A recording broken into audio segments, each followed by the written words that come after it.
there, I'm Carnivore Christina. I've been carnivore for 4 years, and this is my personal experience of something very tragic and personal that has been a part of my life, a big part. Um, it's about not being able to save your very, very closest people to you that you love always. So if you're sensitive, you might not want to watch this, but Um, my brother suffered from schizophrenia, severe schizophrenia. For those of you who don't know what it is, you have hallucinations, mostly audio hallucinations. You can also have like visionary, and you also have a distorted perception of reality where you think that things are a certain way, but they're not. And my brother was unusually sick. He was extremely like borderline psychotic, always psychotic. No matter what medication, he tried like all medications there are out there, but none of them worked, and it was really tough. He was kind of like catatonic sometimes.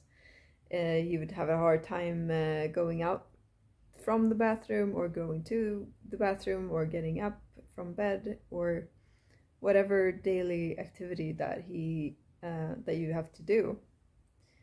So he relied a lot on us. He had a lot of compulsive behavior in his teens, a lot of suicide attempts. He got sick when he was 14, which is really uncommon. It usually breaks out in your like eight, at least when you're 18.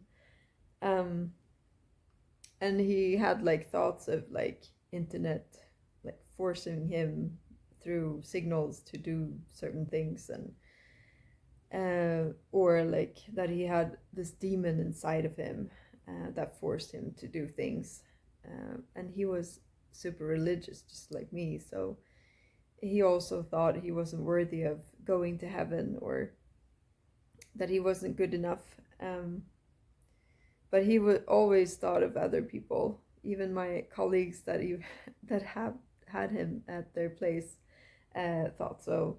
Um, he gave away like everything he owned in his apartment. He emptied it like completely and just gave it all to one of his friends or some of his friends.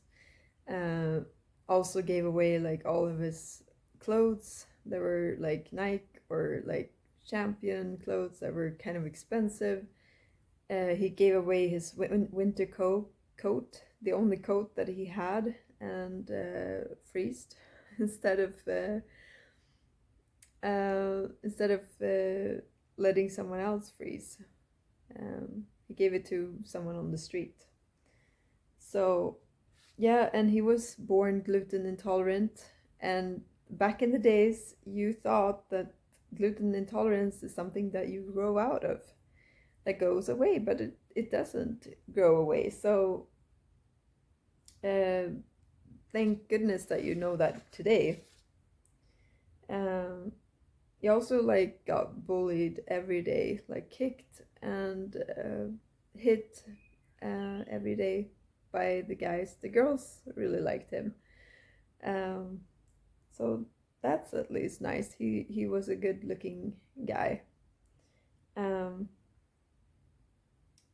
he also had like intestinal knobs, several of them, and they were really bad. He almost died from them. Uh, and that was a side effect of meds.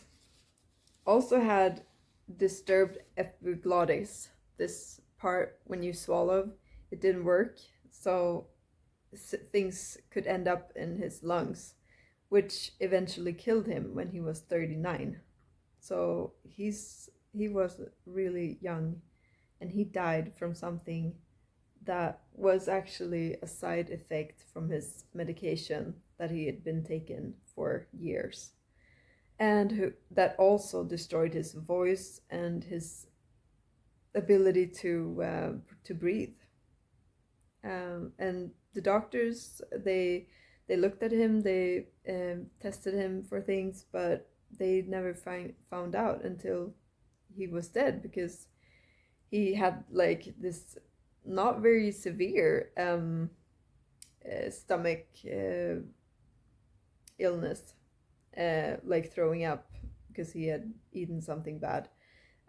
So he's throwing up and he got it in his lungs instead, uh, most of it.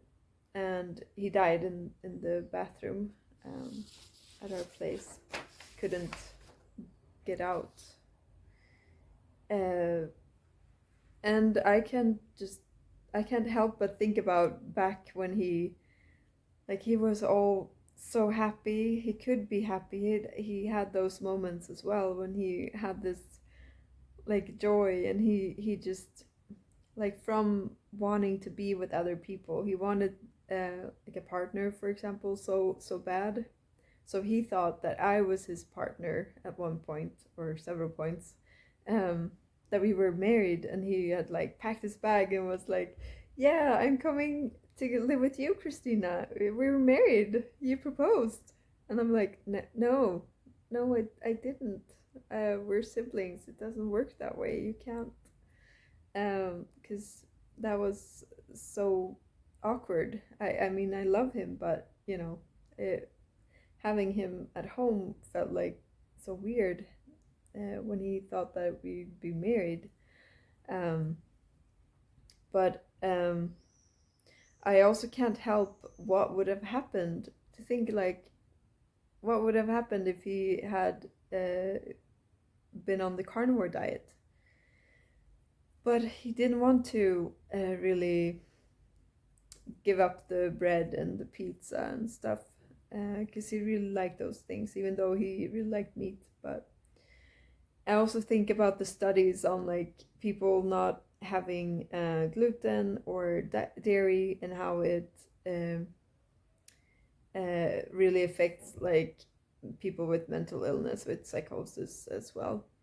Um, and the ketogenic diet that has like case studies, for example, this 70-year-old woman who didn't have any problems with delusions.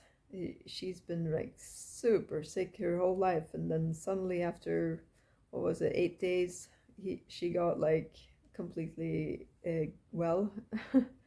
So yeah, there are several like that, and there should be a lot more. And but yeah, so basically, if you do have a loved one, don't beat yourself up about not convincing them to go your way, because not everybody can, of course, but you should try.